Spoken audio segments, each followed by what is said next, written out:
presidente del gruppo archeologico adriese non può essere presente questa sera e quindi io sono la vicepresidente del CIPSAE e il gruppo archeologico adriese è tra l'altro sezione del CIPSAE, per cui insomma faccio io un po' la rappresentanza dell'associazione. Siamo qui per il secondo incontro di questo ciclo di conferenze, che è il 23esimo ciclo, ciclo che tra l'altro quest'anno è reso possibile anche grazie al sostegno di Bancadria e di LCSV. E naturalmente ringrazio il museo che ci ospita sempre molto volentieri e la dottoressa Facchi, naturalmente che anzi si fa anche lei, si attiva per organizzare questo ciclo di conferenze proponendo relatori o temi veri e propri, e poi tra l'altro ce l'abbiamo anche presto come nostra relatrice. Oggi avremo la dottoressa Fiorenza Bortolami che presenta uno scavo che è qui di Adria, uno scavo di via Molara, scavo che ha seguito insieme alla nota dottoressa, anzi attualmente professoressa Giovanna Gabbacurta, e quindi insomma sarà un po' le veci di entrambe. Questo ciclo di conferenze, vi posso dire la prossima, vi do già l'appuntamento per il prossimo incontro che sarà il 5 febbraio e avremo Luciana Mandruzzato insieme alla direttrice Alberta Facchi che ci parleranno dei vetri di Adria alla luce delle nuove tecnologie. Segnalo anche che la conferenza di questa sera si inserisce in un progetto specifico che tra l'altro stiamo ormai concludendo, un progetto che ha visto come finanziatori prevalentemente la Regione del Veneto, ma per quota parte anche il Comune di Adria, il Comune di Ariano che è stato il partner principale del progetto, e il Comune di Loreo. È un progetto che è relativo alla didattica dell'archeologia e abbiamo svolto vari incontri con le scolaresche durante il mese di dicembre, alcuni li stiamo programmando per il mese di gennaio. Inoltre anche le altre due comuni partner, cioè Loreo e Ariano, hanno svolto attività didattiche nelle loro sedi, sia per scuole, la cosa particolare di questo progetto anche per adulti, quindi abbiamo inserito le due conferenze, quella del mese scorso e questa, nel progetto appunto della Regione. Il progetto che appunto vi dicevo si sta concludendo, vedrà tra l'altro questa settimana un incontro un po' particolare, faccio promotrice di me stessa, tra l'altro insomma una cosa insomma, che non si dovrebbe fare, ma avremo un incontro proprio a Loreo giovedì, il 12 di gennaio, e l'incontro sarà articolato, sarà un incontro a tre voci e sarò insieme a Daniele Bergantin e a Luigi Contegiacomo e parleremo di un argomento un po' particolare, cioè l'evoluzione dell'insediamento nel nostro territorio, nel territorio del Tizio, partendo dalle ville rustiche, cioè dagli insediamenti di età romana, facendo una carrellata fino agli insediamenti di epoca veneziana, cioè vedere un po' se ci sono degli elementi in comune in un lungo arco cronologico di tempo. Quindi per chi ha voglia, insomma, sarà nella sala consiliare di Loreo giovedì sera alle ore 21. E in più avremo la conclusione del progetto invece con altre due importanti relazioni, una da parte della dottoressa Facchi e un'altra dalla parte della dottoressa Falenza della soprintendenza, e questo sarà l'incontro conclusivo che terremo sabato prossimo, il 14 alle ore 10 a San Basilio. Si farà un po', diciamo, il resoconto delle attività svolte, ma sarà anche l'occasione per affrontare alcuni aspetti particolari che riguardano proprio la promozione del nostro territorio. Intanto questo progetto ha avuto la caratteristica di mettere in rete 3 comuni, insieme tra l'altro ad associazioni, perché CIPSAE, Gruppo Archeologico Adriese e Cerito Delta, di cui sono presidente, si sono messi insieme proprio per svolgere queste attività didattiche. Quindi vedere un po' come potrà progredire questa rete e allo stesso tempo fare un'analisi dei progetti che sono attivi, progetti di ricerca, uno dei quali tra l'altro vede insieme impegnate le università di Padova e di Venezia. Tra le università di Venezia abbiamo anche la nostra dottoressa Bortolami. Scusate se sono stata un po' lunga, credo di aver detto tutto e passo la parola invece alla dottoressa Fatti che presenta la nostra relazione. Grazie Sandra.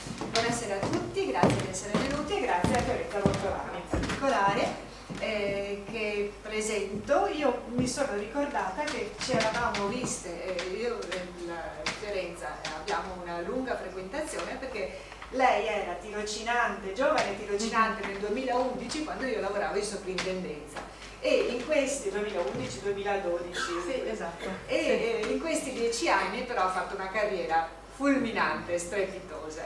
Dunque ha studiato la capanna della Molara, l'ha studiata come tesi magistrale, quindi come sì, per la tesi di laurea magistrale. Dopo però, ne parlavamo prima, i suoi interessi si sono spostati dall'età del bronzo più verso l'età del ferro e adesso ricopre, ha un assegno di ricerca, ricopre quindi il ruolo di ricercatrice presso l'Università degli Studi di Ca' Foscari di Venezia, quindi con la professoressa Giovanna Gambacurta. Del suo impegno per gli scavi di San Basilio ha già parlato Sandra Bedetti.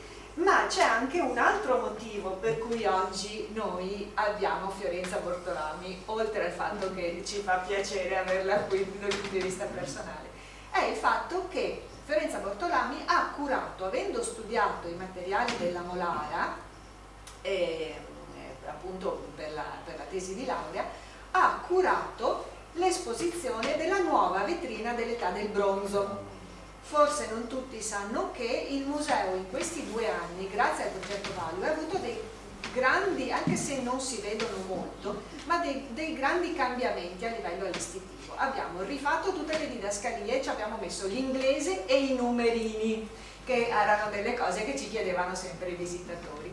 In più avevamo questa vetrina dell'età del bronzo che era stata allestita nel 2009 prima degli scavi della Molara e quindi grazie al finanziamento del progetto europeo Value si è colta l'occasione per fare in modo di riallestire, adesso non è più vetrina dell'età del bronzo ma si chiama proprio vetrina degli scavi della Molara. La Fiorenza ha curato la selezione dei reperti, i pannelli e le didascalie, mentre invece lo splendido disegno che è lo stesso che vedete in tutto il resto del museo è stato disegnato da Fabio Maria Fedele e quindi si trova il disegno anche lì. È il motivo per cui abbiamo qui Fiorenza e dopo la conferenza possiamo andare tutti insieme a vedere la vetrina e lei ci spiega meglio i pezzi. Grazie. Non rubo altro tempo, grazie. Se avete problemi con il microfono ditelo perché non sappiamo cosa fare. Ok. Vado a spegnere le luci. Grazie, buonasera a tutti. Io sono molto contenta di iniziare questo 2023 qui ad Adria con una conferenza appunto sul sito della Molara, perché come ha già anticipato la direttrice è quello che io ho studiato per la tesi di laurea e quindi ci sono anche legata da un punto di vista affettivo perché è un po' stato l'inizio del mio percorso archeologico, lo studio di questo insediamento qua. 10 anni fa, qui nei magazzini del museo, per cui a me fa sempre molto piacere parlare e lavorare sulla Molara e colgo appunto l'occasione anche per ringraziare appunto la direttrice che mi ha dato la possibilità di curare l'allestimento della vetrina e per me è stato anche quello un momento formativo, ma professionale ma anche formativo importante per appunto misurarmi anche con questo genere di lavoro. Quello che oggi andrò un po' a raccontare è la storia dell'insediamento e soprattutto quello che noi abbiamo capito, cioè io e il gruppo di lavoro che ha studiato tutto il sito, quello che abbiamo capito su vari aspetti della vita quotidiana, dell'ambiente, di quello che insomma era Adria nell'età del bronzo. Tutti aspetti che erano abbastanza sconosciuti prima della scoperta di questo sito. Infatti vorrei iniziare proprio con una frase riportata nel volume Adria Antica del 1970, curato da Giulia Fogolari e Bianca Maria Scarfì, che sono state due archeologhe che hanno scritto un po' la storia dell'archeologia del Veneto nella seconda metà del Novecento. Nel libro appunto si riporta il fatto che nulla sappiamo del territorio adriese durante la preistoria. Fra il materiale dei vecchi scavi si sono potuti individuare solo alcuni frammenti del tardo bronzo e del periodo di transizione bronzo-ferro. Ciò non esclude che la zona fosse abitata anche prima e che si possa un giorno trovarne documentazione. Quindi c'era un auspicio di poter un giorno capire Adria quando venne abitata per la prima volta, perché ovviamente già nel 1970 si sapeva l'importanza che questo sito aveva avuto nell'età del ferro, nell'età romana, anche in età medievale, ma non si sapeva assolutamente nulla di tutte le fasi precedenti, e quindi le due archeologhe qua in qualche modo auspicavano che un giorno questa nebulosità nei confronti della preistoria di Adria si potesse in qualche modo chiarire. E così è stato, ma è stato per un caso assolutamente fortuito, nel senso che non si è andati a cercare un sito che si sapeva essere, si sapeva dov'era. In qualche modo il sito di Amolara è stato ritrovato in maniera assolutamente casuale in occasione dei lavori di realizzazione del nuovo metanodotto di Adria, appunto. E questo era la vetrina che appunto abbiamo riallestito. Questo era quello che si sapeva dell'età del bronzo fino al 2010 circa, l'età del bronzo in Polesine, in particolar modo ad Adria. Erano 5 frammenti di provenienza incerta, provenienti dalla collezione Bocchi, quindi appunto frutto anche di scavi e di ricerche abbastanza datati, e quindi questo era un po' il quadro che c'era prima appunto del 2010, quando, come appunto ho appena detto, uno scavo assolutamente d'emergenza, nel senso che è stata una scoperta fortuita nell'ambito della realizzazione del nuovo metanodotto, che ha questa linea nera. Questa era una parte del metanodotto, vedete, che doveva appunto andare a toccare la città di Adria, e le ricerche di archeologia preventiva hanno individuato delle stratificazioni antropiche appunto nella parte qui a nord-est di Este, e in particolare in 2 punti.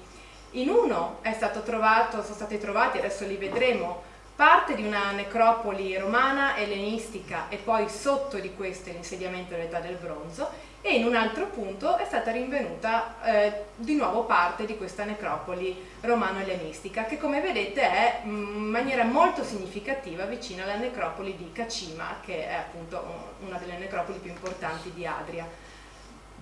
E qui vedete appunto ho fatto una piccola selezione di quello che era stato trovato: la necropoli romana, quindi con le sepolture in fossa, la necropoli ellenistica con le sepolture a inumazione, e poi sotto circa 2,5 metri dal piano campagna le tracce dell'insediamento dell'età del bronzo, che venne inizialmente indagato in piccola parte, cioè voi non dovete immaginare uno scavo esteso, ma venne fatta una sorta di saggio, quindi uno scasso di pochi metri, per scendere giù in profondità e vedere quanto potente era, quindi quanto spessa era questa stratificazione dell'età del bronzo, e poi valutare come procedere, se allargarsi, se documentare, perché comunque il metanodotto lì doveva passare e in qualche modo bisognava realizzarlo. Questa è la sezione dell'insediamento, quindi una sorta di rappresentazione di tutte le fasi, di tutti gli strati che lo interessano. Adesso i numerini sono scritti molto piccoli, ma potete vedere che in pratica il deposito relativo all'età del bronzo parte da 2 metri sotto il piano campagna e arriva a meno 3,50 metri, vuol dire 1,50 m di stratificazione, che è moltissimo, soprattutto per un insediamento che, come vedremo, ha avuto una vita anche abbastanza breve. Sono state riconosciute 3 fasi principali, adesso io ve le mostrerò in maniera molto schematica, molto veloce, ma per comunque farvi vedere cosa è stato trovato, di cosa si componeva questo insediamento. Prima però vorrei mostrarvi anche con chi ho collaborato, nel senso che comunque è stato uno scavo relativamente breve, essendo d'emergenza, quindi c'era necessità di indagare il contesto archeologico nel minor tempo possibile per stare dietro alle esigenze di SNAM, che doveva appunto realizzare il metanoloto. Quindi lo scavo si è svolto in pochi mesi, a cavallo tra il 2010 e il 2011, però il processo di studio, che ha coinvolto vari studiosi oltre a me, vari archeologi, archeobotanici, geoarcheologi, è durato invece diversi anni, sotto il coordinamento di Giovanna Gambacurta, che all'epoca era direttrice qui del Museo di Adria e aveva anche competenza appunto archeologica sul territorio. E Giovanna Gambacurta ha avuto appunto l'intuizione di creare fin da subito un gruppo di lavoro dove ci fossero studiosi con competenze diverse, in modo tale da poter subito studiare tutto quello che di questo sito stava uscendo fuori. E quindi per la parte geoarcheologica e geomorfologica è stato coinvolto Claudio Balista, per le analisi paleobotaniche e radiometriche Marchesini, Marvelli e Rizzoli, che lavorano nel centro ambientale archeologico di Nicoli a Legnago, Fiorenzo Fuolega, che si è occupato delle analisi radiometriche, quindi di tutte le analisi al carbonio 14, degli archeozoologi dell'Università di Ferrara per andare a studiare anche le faune, quindi tutti quei resti animali che sono stati rinvenuti nel sito, e poi ha coinvolto me, che allora appunto ero una studentessa all'Università di Venezia, per quanto riguarda lo studio dei materiali, quindi della ceramica soprattutto, che è stata rinvenuta.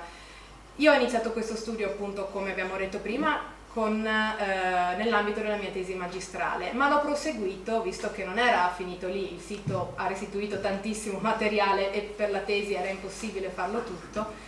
L'ho proseguito grazie a una borsa di studio che mi è stata data dal CIPSAE, che qui io voglio ringraziare ancora una volta, perché comunque mi ha consentito di poter concludere quello che avevo iniziato e quindi di poter vedere tutto quello che era stato prodotto in questo sito e di poter giungere a dei dati diciamo riassuntivi su tutto, non solo su una parte dell'insediamento.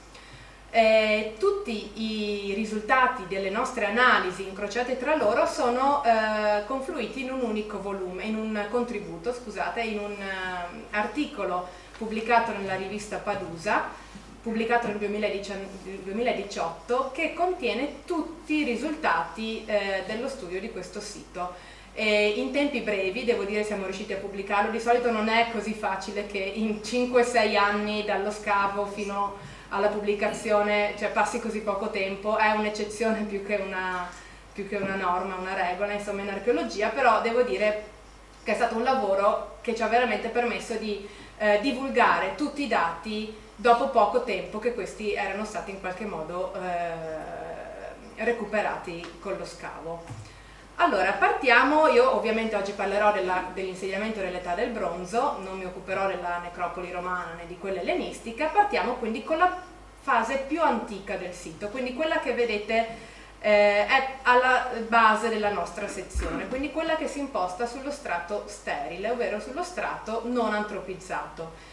In questa parte di sito qua, appunto la più bassa, sono state rinvenute delle strutture su palafitta, quindi una quantità, mi sembra intorno ai 15-20, contate che il saggio è molto piccolo, qua sarà più o meno 2 metri per 1, di pali lignei che grazie alla falda freatica che in qualche modo interessava questa porzione di sito si sono mantenuti.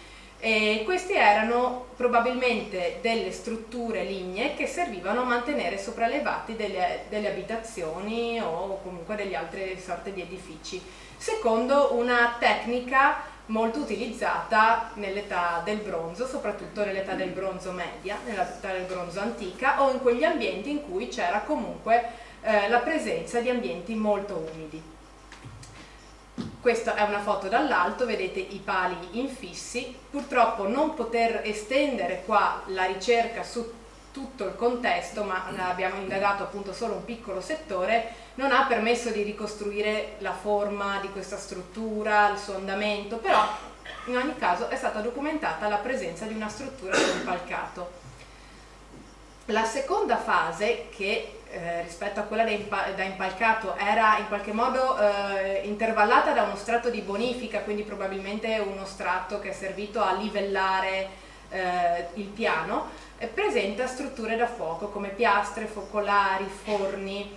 Anche qui l'indagine si è limitata a un settore molto piccolo, non potendo estendere lo scavo a tutto, però si sono documentati 3 forni di questo tipo. Vedete, qui si vede la forma un po' a cupola, proprio perché erano strutture a fuoco che venivano utilizzate in maniera molto frequente e quindi si sono accresciute su loro stesse proprio per l'utilizzo reiterato. Questa probabilmente era una parte produttiva esterna a qualche abitazione. Però appunto anche qui i materiali che sono usciti fuori ci indicano che comunque si trattava di materiali da abitato, ecco. La parte invece sommitale, quindi la fase più recente, è quella che ha restituito le evidenze più significative, ovvero una capanna utilizzata come struttura abitativa.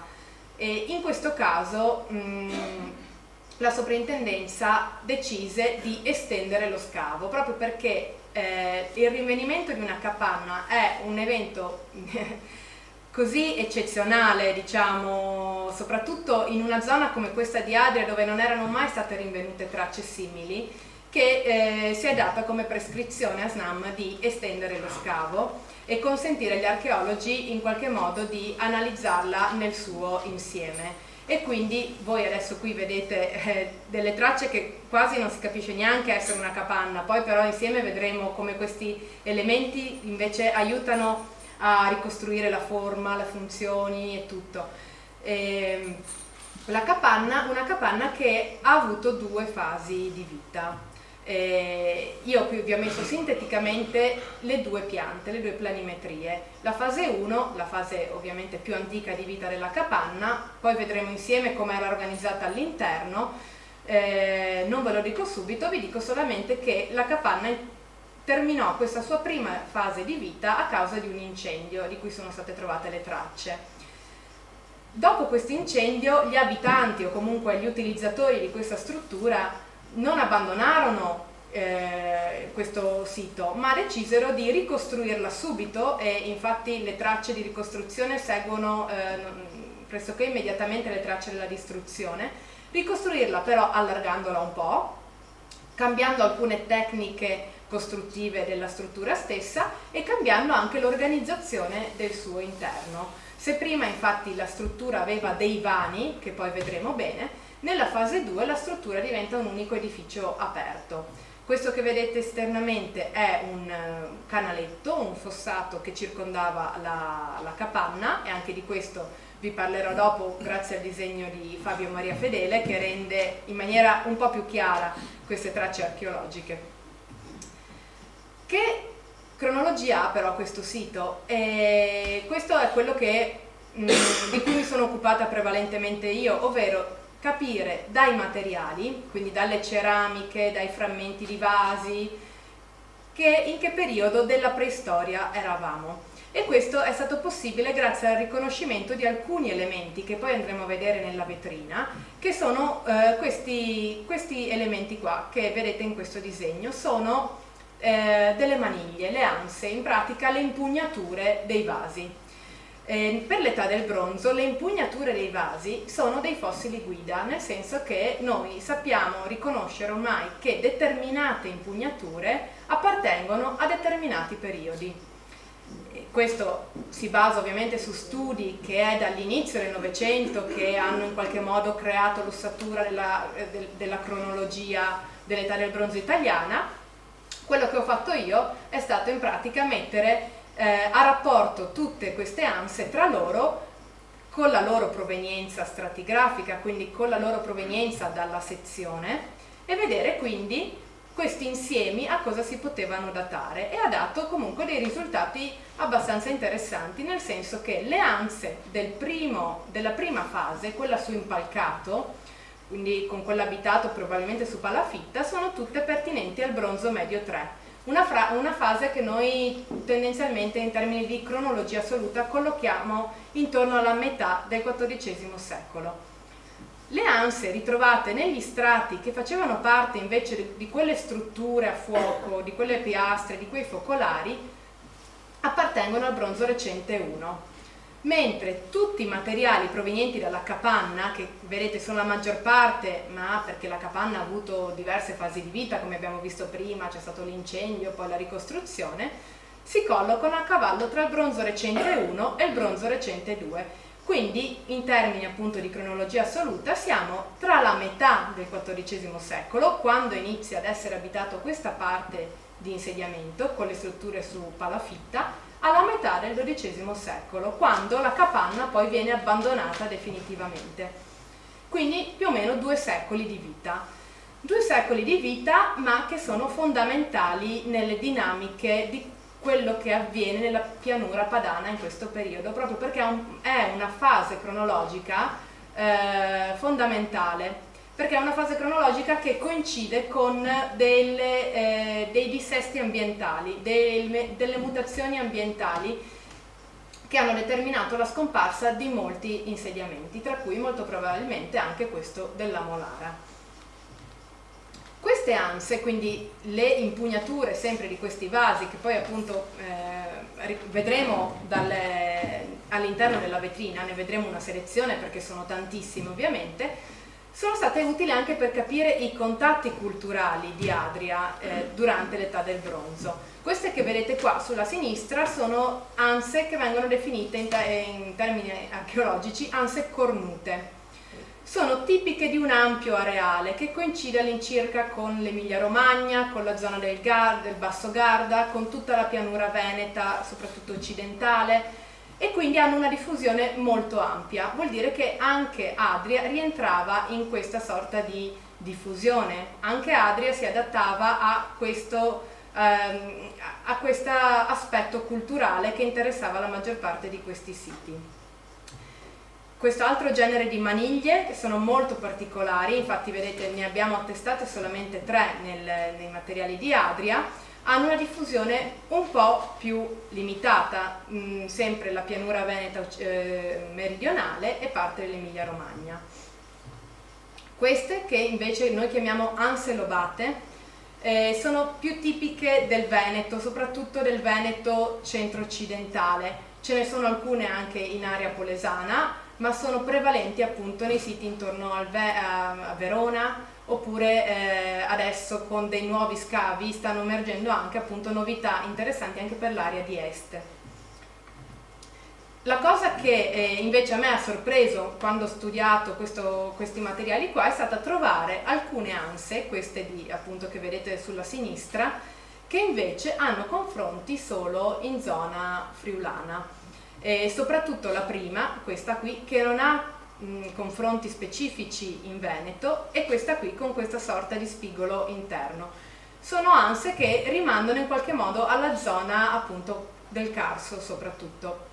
E confrontandomi con altri studiosi, questo si ipotizza essere un contatto avvenuto per il tramite appunto della costa adriatica, perché come vedremo ci sono diversi materiali che sono in qualche modo hanno una diffusione che segue un po' l'arco nord adriatico, proprio perché anche a livello di contatti era spesso più agevole muoversi lungo la costa piuttosto che non all'interno.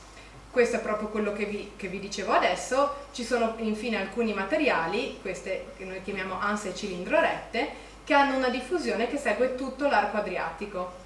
Sono anse che quindi troviamo in Emilia Romagna, come anche però nelle Marche, e sono un po' un indicatore di una fase che è la più recente, il bronzo recente 2, che seguono tutta la costa adriatica. Quindi vedete come Adria in qualche modo è coinvolta in vari processi, in varie dinamiche di collegamento tra territori anche distanti, se pensiamo al Friuli o alle Marche per esempio, e questo proprio in ragione della sua posizione, era al limite della linea di costa che, come vedremo dopo, era molto più ravvicinata un tempo rispetto ad oggi.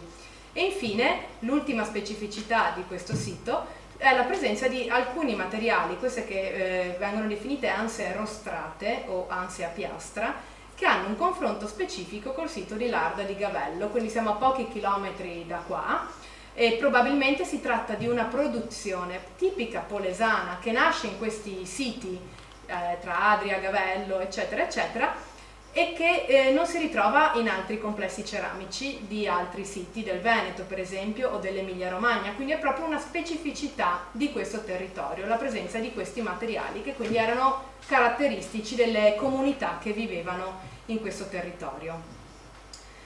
E per andare un po' avanti, adesso vorrei farvi vedere in che contesto si inseriva il sito di Amolara, perché abbiamo visto la cronologia tra il bronzo medio 3 e il bronzo recente 2, vediamo un po' in che contesto nasce, in che contesto paesaggistico e ambientale.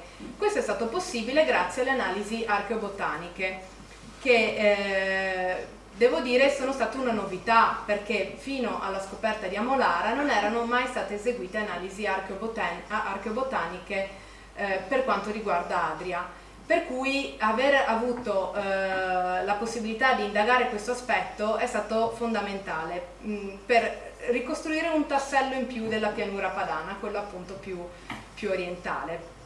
Allora, e adesso io non vi spiegherò nello specifico i grafici, perché non mi sembra neanche il caso, insomma, però volevo farvi notare principalmente due cose. La prima, preinsediamento. In questa fase qua, vedete in questo grafico a torta, è preponderante la presenza di piante cioè di superfici arboree. Questo è stato possibile vederlo grazie alle analisi dei pollini. Superfici arboree intendo boschi.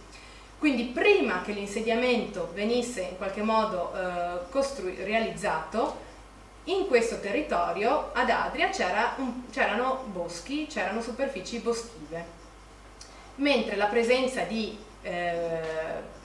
aree aperte come pascoli, prati, ecco, era minoritaria. Vedete che con la costruzione, complesso 1 è la fase su palafitta, con la costruzione, con l'inizio dell'abitato, quindi con l'inizio dell'insediamento, questo rapporto si inverte, quindi spariscono le superfici boschive e aumentano gli spazi aperti. Questo perché l'uomo, insediandosi qua, ha iniziato a disboscare per poter avere spazi più ampi dove poter coltivare e dove poter allevare gli animali. E vedete che questo trend rimane per tutte le fasi dell'insediamento. Quindi è iniziata la fase di disboscamento proprio con l'inizio dell'insediamento qui ad Adria. E in questo disegno, questo è un disegno di un altro sito, non è la nostra Adria, però in qualche modo richiama un po' questo processo. Vedete, prima che l'insediamento venga in qualche modo realizzato, ci sono ampie zone boschive. Con l'inizio dell'insediamento le zone boschive vengono in qualche modo a venir meno, ecco. E un altro aspetto che mi sembra significativo è la presenza di piante acquatiche. Allora, noi sappiamo che il sito di Amolara sorge in prossimità di un ramo del Po di Adria. Questo l'ha in qualche modo ricostruito appunto Claudio Balista con le sue analisi geoarcheologiche. Però col tempo vediamo che la presenza di piante tipiche di ambienti umidi aumenta rispetto all'inizio. Anche questo è un indicatore di un cambiamento ambientale in atto ed è probabilmente il cambiamento a cui è da imputare la fine dell'insediamento, perché noi sappiamo che a un certo punto il sito di Amolara iniziò ad essere anche oggetto di dissesti climatici probabilmente legati a un cambiamento nel corso del Po di Adria, a una sua maggior portata e successivamente a una sua disattivazione. Questo è stato possibile ricostruirlo grazie appunto alle analisi polliniche, che hanno anche individuato tutta una serie di aspetti molto interessanti legati alle colture, perché oltre a ricostruire l'ambiente naturale, si riesce anche a ricostruire il paesaggio in qualche modo antropico. Per esempio è stato individuato nei livelli appunto della capanna una grande presenza di grano e di orzo, che erano le due colture principali, e quindi si è riusciti a ricostruire qual era l'economia, buona parte dell'economia di questo sito. E poi si è riusciti anche a ricostruire quali erano le essenze, gli alberi maggiormente frequenti in questa fase, quindi quegli alberi che andavano a costituire queste zone boschive. E vedete c'è una preponderanza di viburno, di quercia, di frassino e di olmo, quindi tutti alberi abbastanza tipici di questi boschi di pianura. E anche qui questo disegno qua che ricostruisce l'abitato di Frattesina, quindi siamo sempre in Polesine ma in un'altra zona e anche in una fase leggermente successiva, aiuta a visualizzare com'era questo paesaggio. Vedete ai margini di un corso d'acqua l'abitato, i boschi superstiti dal disboscamento e poi ampie zone aperte per il pascolo e per gli orti.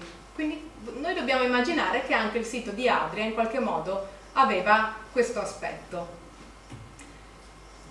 Un altro aspetto indagato, un altro tema è stato quello degli animali, delle faune, sia domestiche che selvatiche, e anche qui è stata l'occasione per approfondire sia gli animali che vivevano nell'ambiente circostante, nell'ambiente naturale, sia quelli che sono stati addomesticati e in qualche modo costituivano la base dell'economia del sito.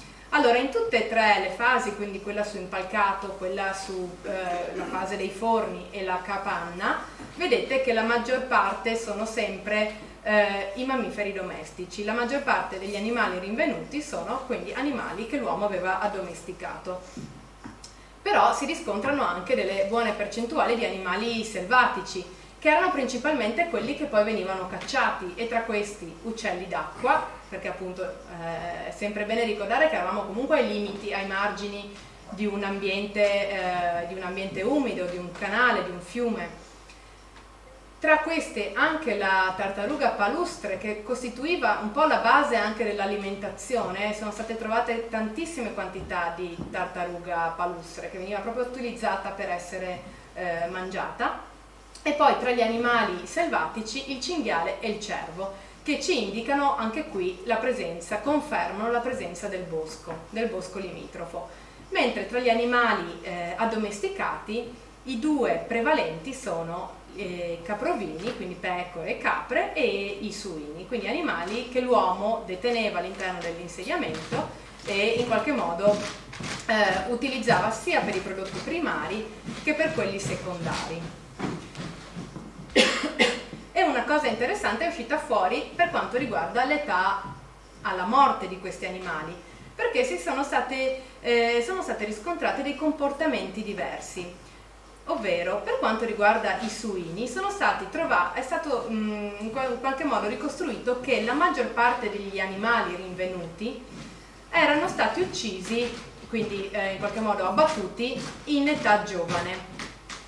Quindi hanno una curva di mortalità, vedete, la maggior parte degli animali era stata in qualche modo abbattuta entro il primo anno di vita, e questo molto probabilmente perché in questo segmento di vita qui c'era un miglior rapporto qualità-quantità per quanto riguarda appunto la carne che il maiale poteva dare, e quindi erano utilizzati, come appunto si può facilmente immaginare, come risorsa alimentare. Diverso invece è quello che ha dato sono i risultati dei bovini. I bovini sono prevalentemente stati abbattuti in età avanzata, in età senile. Questo perché non erano utilizzati come animali per la risorsa carnea, diciamo, ma per forza lavoro, quindi aiuto nei campi. Infatti vedete la curva di mortalità è diversa rispetto a quella dei suini. Abbiamo molti più animali in vita in età avanzata.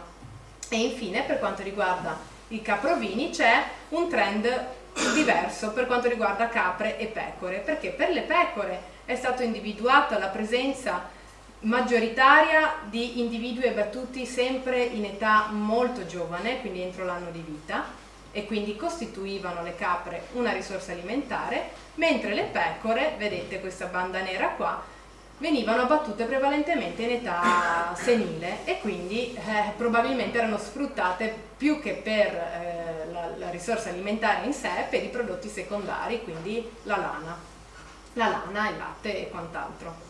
Quindi anche in questo caso si è riusciti proprio ad andare ad approfondire l'economia di questo sito, sia dal punto di vista delle risorse alimentari, ma anche dell'ambiente circostante.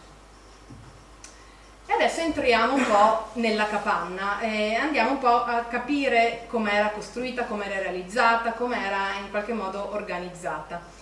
La capanna, vedete, nella sua prima fase è stata riconosciuta principalmente perché una serie di buche di palo, che sono questi buchi che vedete qui nella foto, formavano un andamento regolare, una sorta di forma ovale.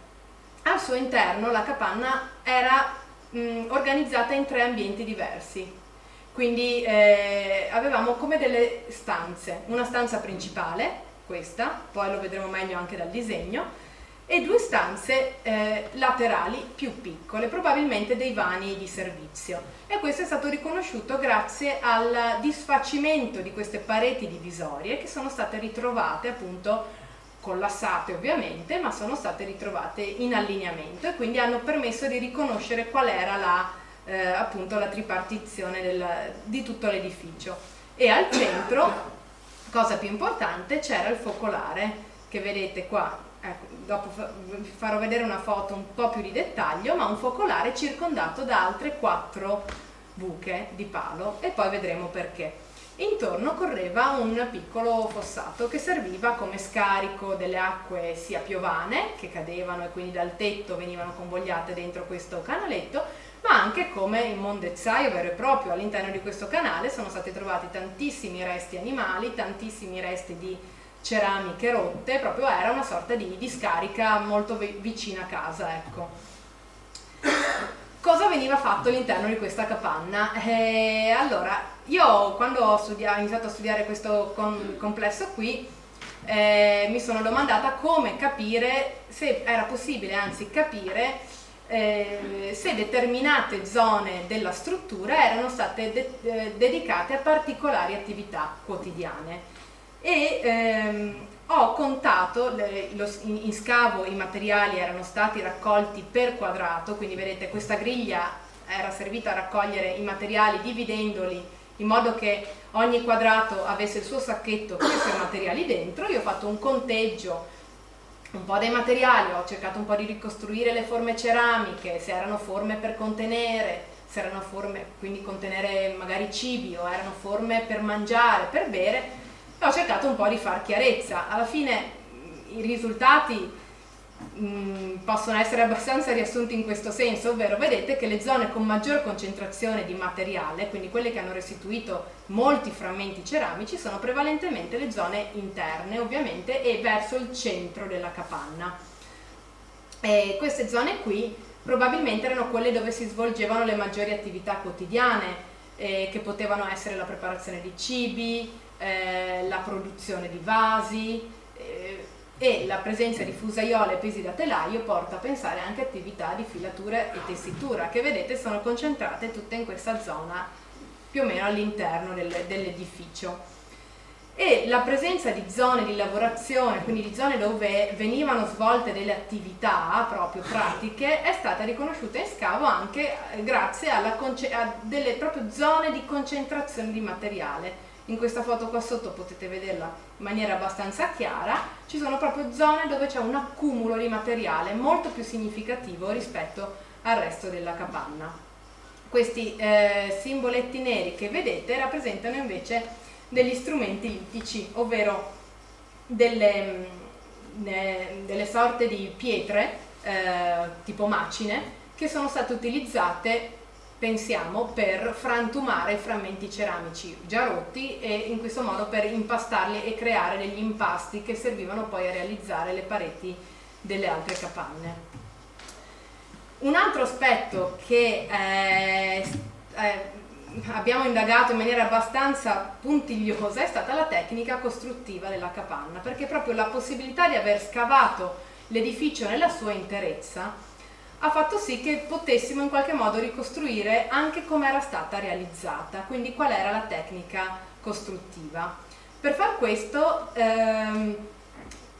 mi sono affidata allo studio dei concotti, che sono questi frammenti di terra, argilla e acqua che in età antica costituivano la base appunto delle capanne, dei muri, delle superfici di calpestio, e i concotti solitamente in natura non si conserverebbero perché essendo fatti di acqua e argilla cruda sono materiale che si discioglie, però eventi accidentali come per esempio gli incendi fanno sì che questi grumi di terra in qualche modo si conservino perché vengono cotti e quindi la cottura in qualche modo poi ne impedisce la disgregazione successiva. All'interno della capanna sono stati raccolti tutti questi concotti che si presentano sia come grumi di terra ma anche come delle porzioni di terra che invece hanno delle impronte, e adesso vi farò vedere che tipo di impronte. Il totale di questi concotti rinvenuti è circa poco più di 19.000 frammenti per un peso di quasi 90 kg, 86 kg quasi, che sono stati tutti pesati uno a uno praticamente, quindi anche questa è stata una delle parti del lavoro forse più impegnative, più lunghe, che però io credo ha dato dei risultati abbastanza interessanti, anche perché sono risultati che per ora non avevamo ad Adria e in generale nel Polesine. Allora, qui vedete vi ho messo 3 foto ingrandite, non rendono bene, però anche questi in vetrina riusciremo a vederli meglio. Vedete, questo è un grumo di terra sul quale però si è conservata la trama di un intreccio. È un po' difficile vederla, però qua c'è una parte e qua vedete la seconda. Anche qui è un altro grumo in cui si è conservata l'impronta, un'impronta semicircolare. E infine questo è un blocchetto di concotto in cui si è conservata un'impronta di una canna, di un rametto, questa parte qua. Quindi quello che è stato fatto, scusate, questa che vedete in questa foto è uno di questi allineamenti di concotti, quindi è una parete che si è disgregata, probabilmente quando la capanna è stata abbandonata, e quindi all'interno di questo strato sono stati ritrovati tutti i concotti di questo genere. Quello che ho fatto quando ho iniziato a studiare questi concotti è stato individuare quelli che avevano delle superfici finite, quelli che avevano delle impronte circolari, quelli che avevano magari un angolo finito, no? In questo modo cercare di capire da che parte della capanna, se dalla parete, se dall'angolo, insomma cercare di capire la provenienza di questi concotti e cosa andavano a formare quando una volta erano in funzione. Ho poi misurato i diametri delle impronte per capire che tipo di impronte potevano essere, se di pali grossi, se di paletti sottili, se di piccole canne, e alla fine ho provato, basandomi anche su altri lavori che sono stati fatti in Italia, a capire la provenienza di questi materiali, come potevano essere disposti all'interno di un'ipotetica parete della capanna. Questo è un disegno ricostruttivo della sezione di una delle pareti della capanna, voi dovete immaginarla tagliata alla testa e noi la stiamo guardando dall'alto. Vedete, ci sono alcuni frammenti che, questi sono i disegni dei frammenti, anche questi di sezione, alcuni frammenti che hanno le impronte semicircolari piccole e una superficie finita, per esempio. Questa era la faccia a vista della parete. Quindi uno strato di argilla che era stato steso su delle piccole canne che costituivano la trama della parete stessa.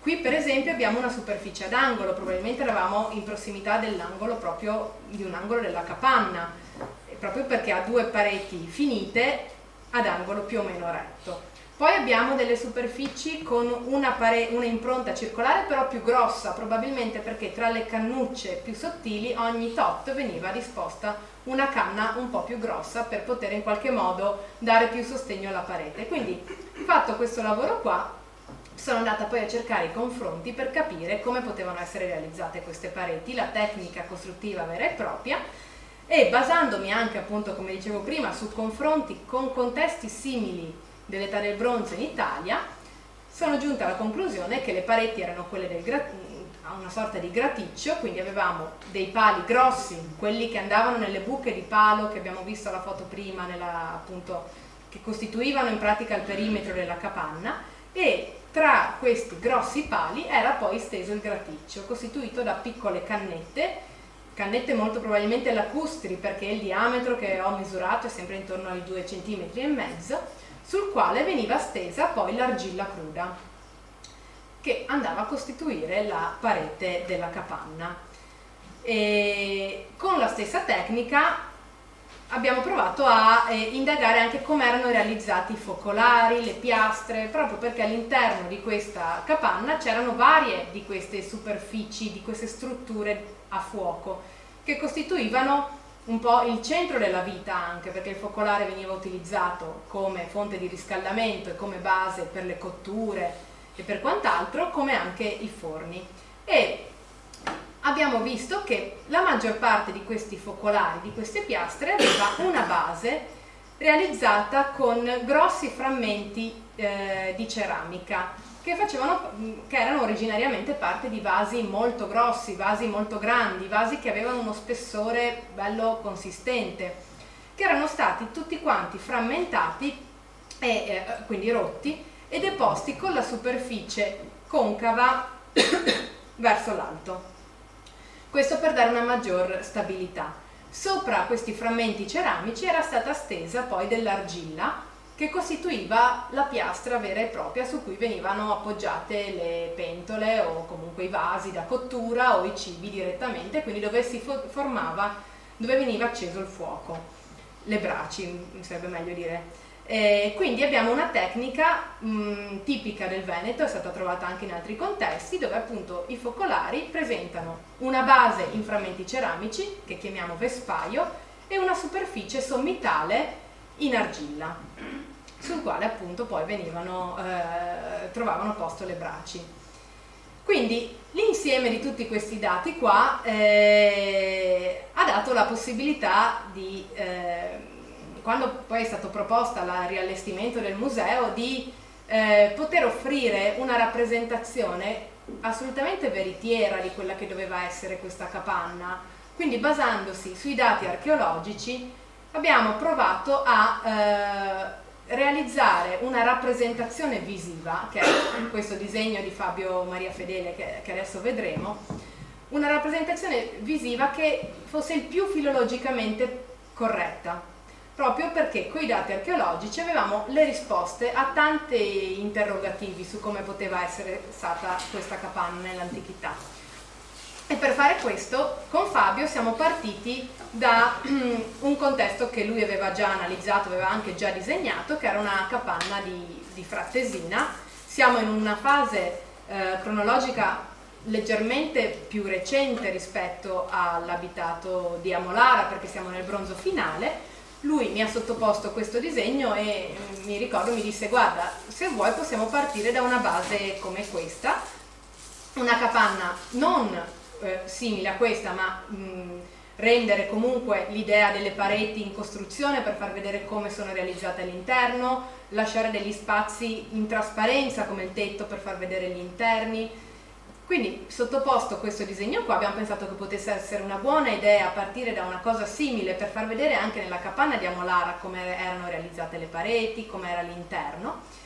Poi è passato facendo dei bozzetti preparatori proprio per studiare anche le proporzioni di questa struttura, come poteva stare una persona al suo interno, e arricchendola di vari dettagli sulla base soprattutto di quello che avevamo visto sia in scavo ma anche con lo studio della ceramica, per giungere quindi al disegno vero e proprio, che come vedete dà un'idea, io penso, veramente realistica di quella che poteva essere un edificio dell'età del bronzo qua in Polesine. E vorrei soffermarmi su alcuni dettagli in particolar modo. Allora, noi in scavo avevamo visto questo canaletto, l'avete visto anche prima dalle piante, quindi vedete la cosa prioritaria è stata proprio anche mostrare come questa capanna si inserisse nel contesto. Ovviamente voi non dovete pensare che fosse una capanna sola, faceva parte di un villaggio più esteso che purtroppo non si è riuscito ovviamente a indagare tutto,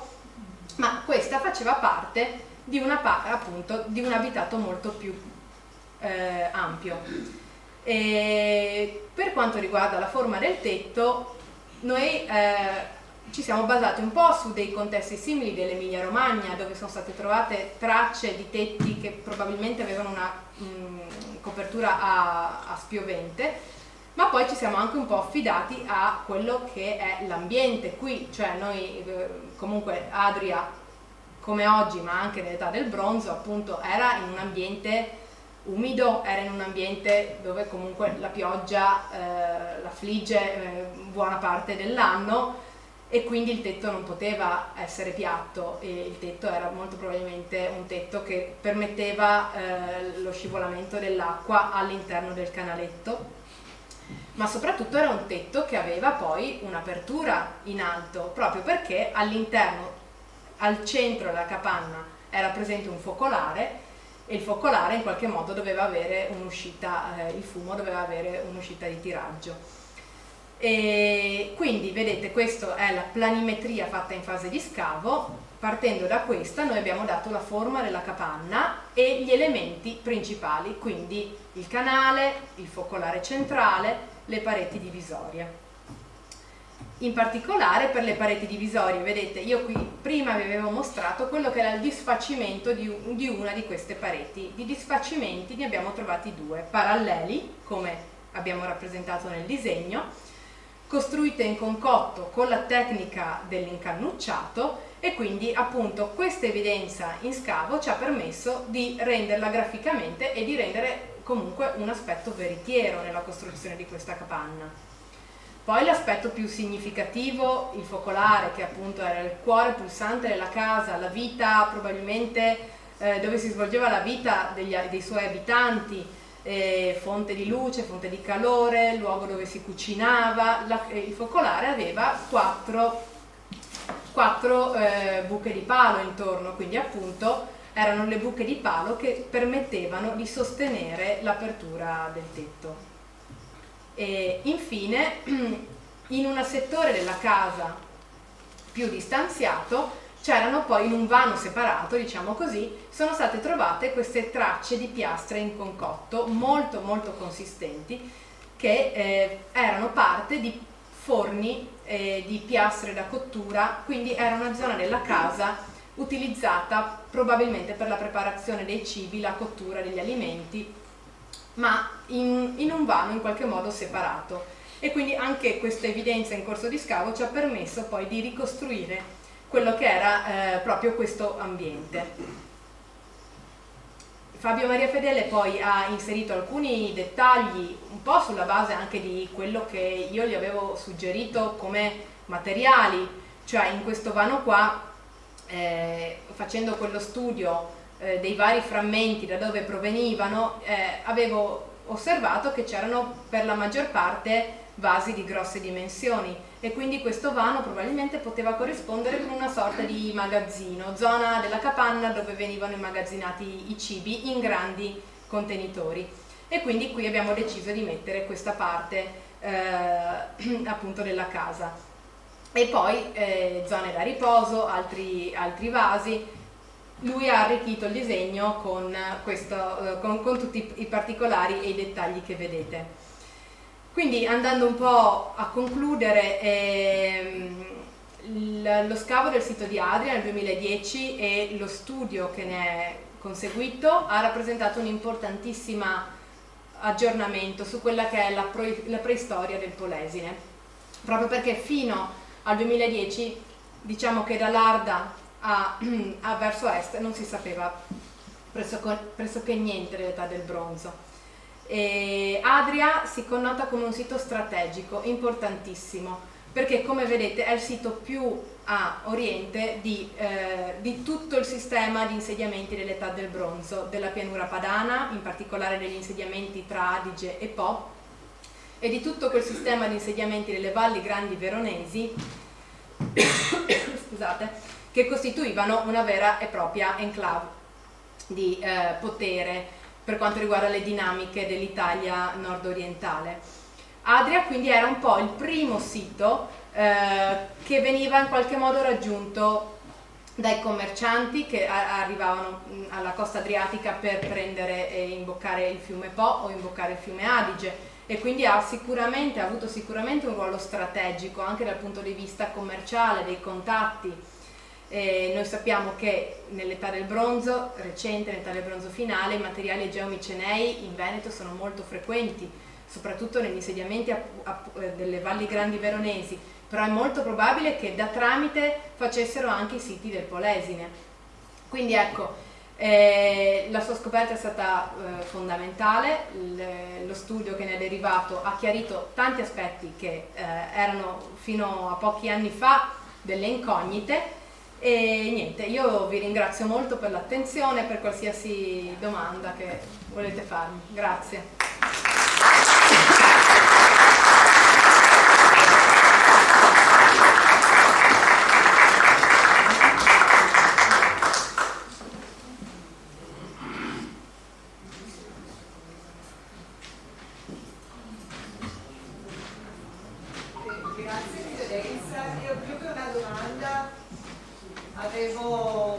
Grazie per questo regalo che ti ho fatto.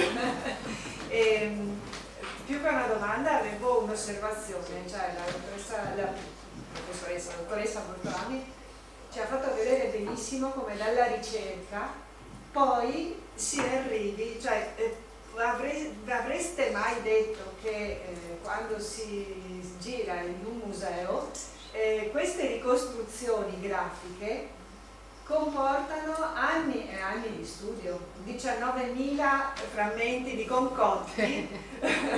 Ecco, è un po' un'osservazione anche da mamma di un museo, diciamo, cioè il lavoro dietro a quello che viene esposto in vetrina è un lavoro lunghissimo, di pazienza, di costanza, scientifico, perché avete visto quanti dati ha incrociato questo lavoro, che è stato un lavoro tra l'altro progettuale. Noi adesso abbiamo Fiorenza davanti, però avete visto c'era il geoarcheologo, c'era l'archeozoologo, l'archeobotanico, lo specialista in radiocarbonio. Esatto.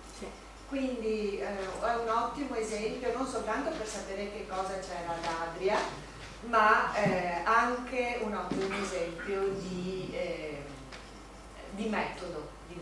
E Frattesina, il nuovo progetto di Frattesina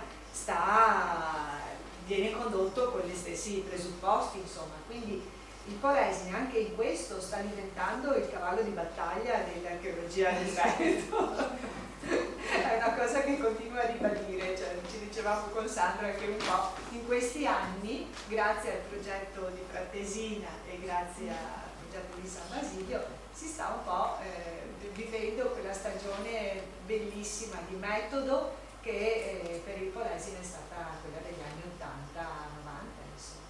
Io però volevo chiedere a Fiorenza quanto volevate trovare un coccio miceneo? Sarebbe stato bellissimo, però avevamo già fin troppo, quindi ci accontentiamo. Però abbiamo trovato dell'ambra, poca rispetto a magari il sito di Grignano Polesine, che sappiamo essere un centro di produzione, ma qualche frammentino c'è, per cui sappiamo che qualcosa qui di importazione ci è arrivato.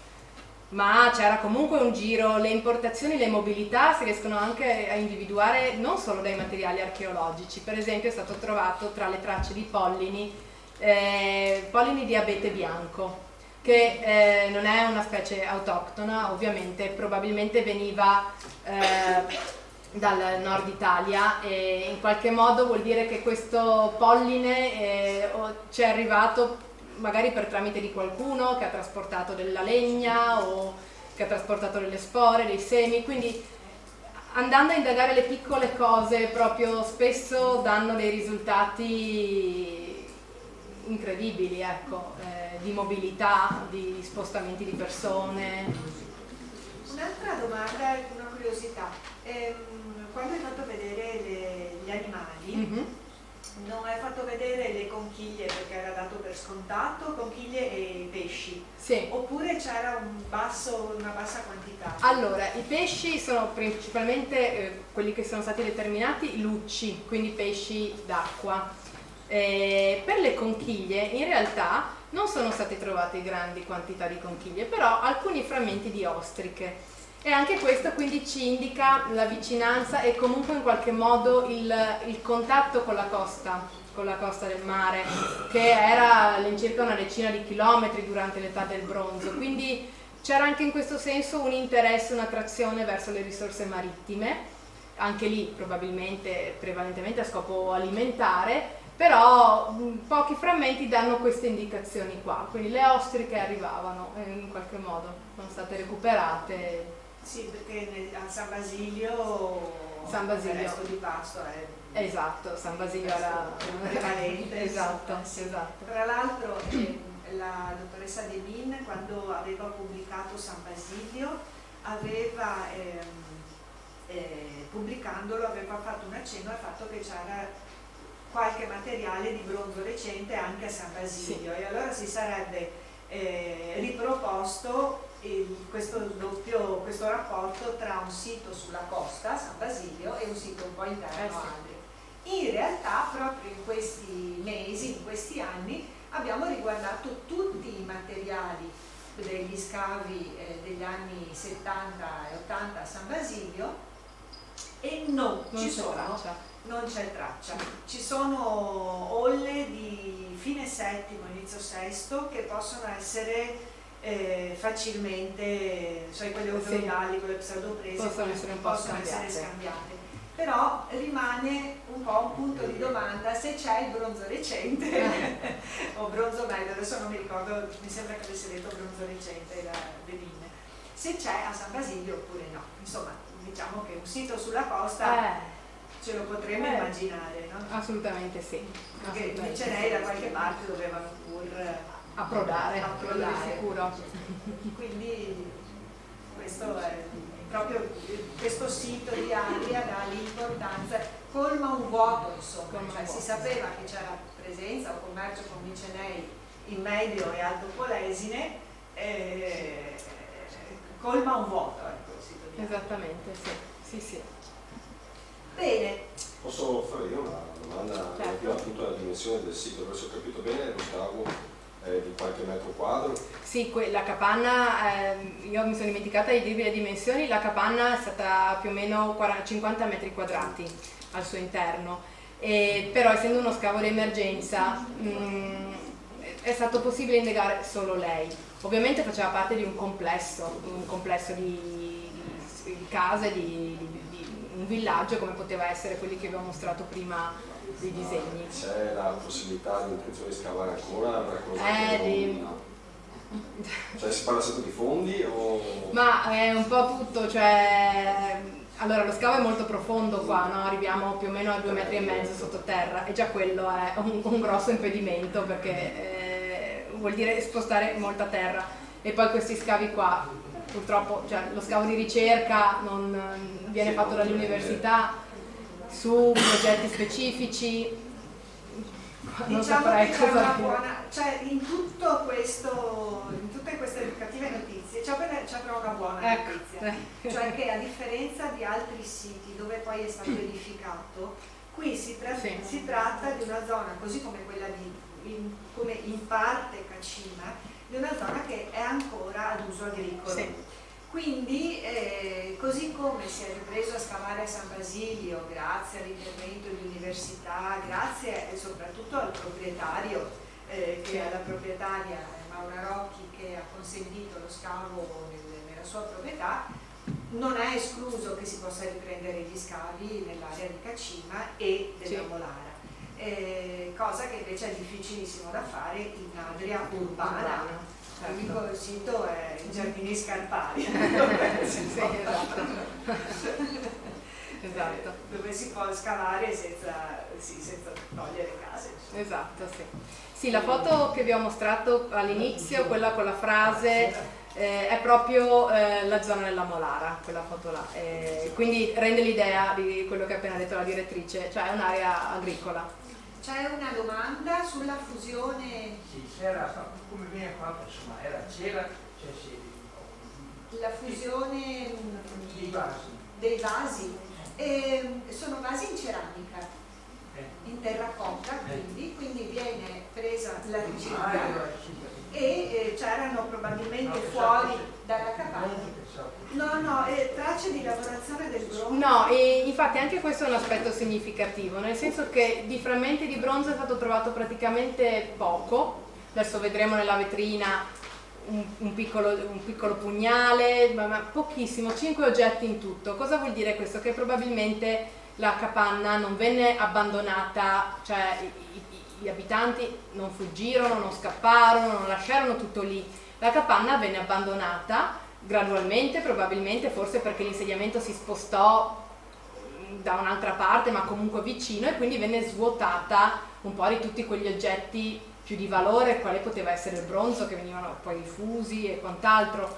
E infatti sopra questo sito qua, dopo la capanna, la zona venne riconvertita in senso agricolo fin appunto dalle ultime fasi dell'età del bronzo. Sono state trovate le tracce di eventi di zappatura, quindi probabilmente questo fu perché l'insediamento, con questi cambiamenti ambientali che furono alla fine dell'età del bronzo recente 2, l'insediamento si concentrò magari in una zona un po' più distanziata rispetto a dove era prima, e quindi questa zona periferica venne in qualche modo riconvertita a scopo agricolo, ed è per questo che non abbiamo trovato oggetti di prestigio, appunto, comunque con un valore come il bronzo, perché venne svuotata in maniera graduale. Allora era fatto stampo, nel senso che era... La ceramica? No, dico sempre del bronzo. Il bronzo. Era fatto, c'era un stampo, un scavo. Sì. Veniva quelato, così la parte non buona fiorava e restava sotto la parte buona. Sì, quando venivano fatti gli strumenti era già bronzo che era già stato liberato dagli inerti, perché c'era tutta una lavorazione. Però il Museo Archeologico Nazionale di Fratta Polesine, che è nelle Marchesse della Villa Badoè, dove sono proprio esposte delle matrici di fusione, cioè le piastre in pietra dove venivano incisi, scavati il negativo degli oggetti che bisognava fondere, e ne sono rimaste alcune. Non so se ci sono anche al Museo dei Grandi Fiumi di Rovigo, Raffaele, matrici di fusione. Ah beh no, in generale. Sì, a Fratta sono sicura che si possono... No, ma anche nel materiale recuperato in superficie negli anni 60 abbondavano molto questi documenti di testimonianze di matrici per un periodo però di qualche secolo più tardo.